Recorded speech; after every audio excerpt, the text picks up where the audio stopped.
À la une de l'actualité, c'est le G7 qui se déroulait à Taormine. Plus d'informations dans quelques instants. -15 avant le premier tour des législatives, le dernier sondage et le fonctionnement de cette élection à suivre. On parlera aussi du chômage au mois d'avril, du ramadan et de bison futé. Et puis il y aura le programme télé, la météo et les sports. Bonsoir à tous, soyez les bienvenus sur Info TV. À la une de l'actualité, c'est le G7 qui s'est déroulé en Italie avec les chefs d'État des principaux pays. Donald Trump s'est dit en désaccord sur le sujet du climat. Il donnera sa décision finale la semaine prochaine.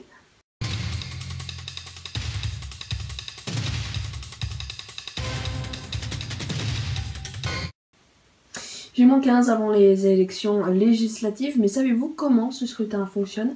Élément de réponse avec ce reportage. Alors tout d'abord, l'Assemblée nationale est composée de 577 députés. Il en faut donc 289 pour avoir la majorité et il y a donc 577 circonscriptions.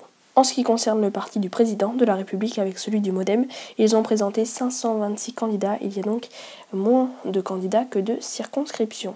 Il faut faire 12,5% au premier tour pour être au second tour. Et donc il peut y avoir plus de 2 candidats pour le second tour. C'est donc pas le même fonctionnement que pour l'élection présidentielle.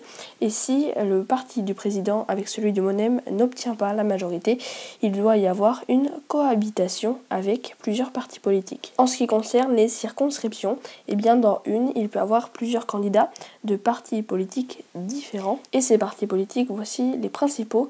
Eh bien il y a la République En Marche avec le MoDem, les Républicains avec l'UDI, le Front National, la France Insoumise, le Parti Socialiste, Europe Écologie Les Verts, Debout la France, le Parti Communiste et l'extrême gauche.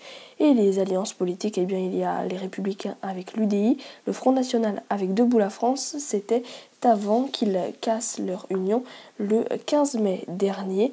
Et il y a aussi le Parti Socialiste qui ont fait une alliance avec l'écologiste Yannick Jadot, sauf qu'ils présenteront des candidats séparés dans chaque circonscription. Et à noter qu'un député coûte 37 000 € pendant 5 ans.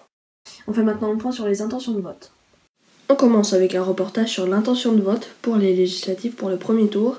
Emmanuel Macron et François Bayrou auraient leur majorité avec 33%. La droite ferait 20%, le Front National 19%, ils sont donc en coude à coude.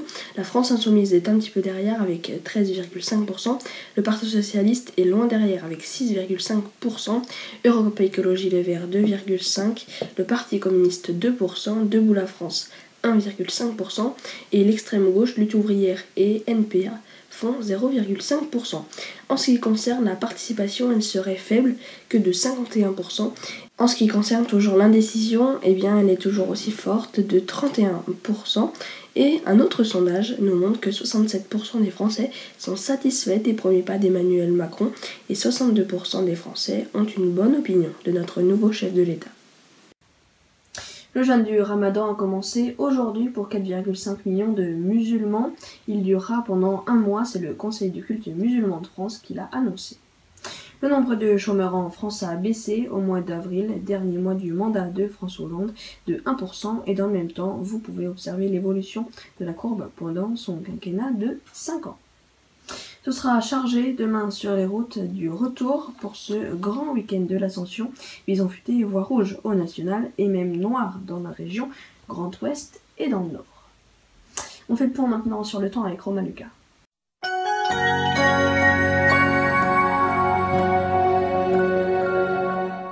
Bonjour à toutes et à tous, voici les prévisions météo pour votre dimanche et lundi. Demain matin, les côtes de la Manche se lèveront avec des orages et des averses, à l'exception du Calvados. Ailleurs, le soleil sera toujours au rendez-vous avec un peu de brume à l'ouest. Les températures seront toujours hautes de 17 à 28 degrés. L'après-midi, les orages disparaîtront et laisseront place au soleil sur tout notre hexagone, sauf près des frontières belges et luxembourgeoises où de rares averses apparaîtront. Les températures iront de 18 à 33 degrés, de forte chaleur donc pour ce dernier jour du week-end. Enfin, terminons avec lundi, les orages et même de la grêle pourraient éclater en diagonale allant du Nord-Pas-de-Calais aux Pyrénées en passant par l'Île-de-France et le centre-Val de Loire. Ailleurs, le temps sera ensoleillé. Ce début de semaine sera toujours chaud de 16 à 26 degrés. C'est la fin de ce bulletin météo. Prochaine météo lundi à 17 h pour les prévisions complètes de votre semaine. À demain. On commence avec le classement officiel de la Ligue 1. Et bien, vous le voyez, Monaco a fini premier avec 95 points. Le PSG a fini deuxième avec 87 points. Nice, troisième, 78 points. Et Guingamp est dixième avec 50 points. Et puis ce soir, le match de Coupe de France à 21h, c'est Angers-PSG.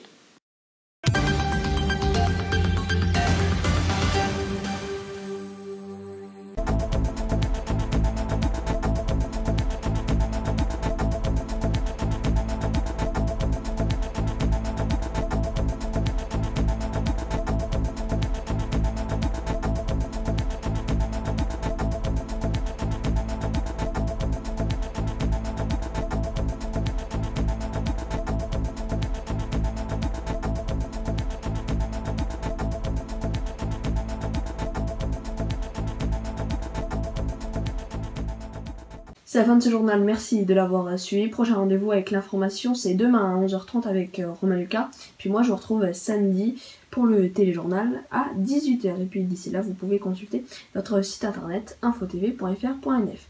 Le planning des vidéos de la semaine, et bien demain à 15h, il y aura un info découverte de Romain Lucas. Lundi, il y aura la météo à 17h. Mardi, un mois, un pays à 15h, mercredi Media News à 17h30, puis moi donc je vous retrouve samedi à 18h pour le téléjournal. Et puis nous on va se quitter avec des images du bois de Breuil dans le Calvados, sous le soleil, des photos signées Romain Lucas. Passez une très belle semaine.